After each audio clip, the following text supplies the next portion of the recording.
مادر خیلی خوب و مادر به اندازه خوب چه تفاوتایی با هم دیگه داره و میتواند چه اثرات منفی و مثبت بر تربیت فرزندان داشته باشه. مادر خیلی خوب با توجه به اینکه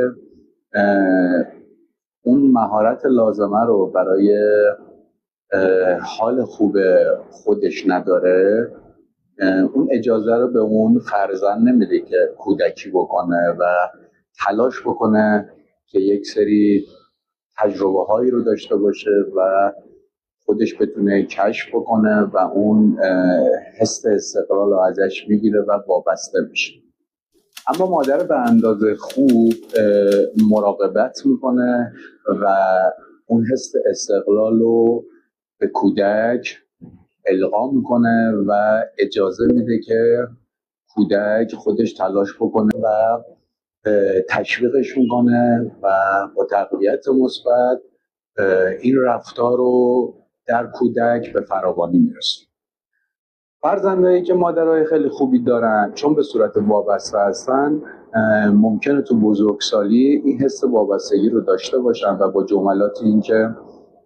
شما من رو به دنیا آوردید، پس مسئولیت خرج و مخارج و مابقی روزمرگی منو دارید و اینکه حالا از کلمات نامربوط مثل اینکه وظیفه شما هست بعد این کار رو بکنید مواجه بشید و این حس وابستگی باعث میشه که دیرتر به اون حس استقلال برسه که نزدیک بشه به تشکیل دادن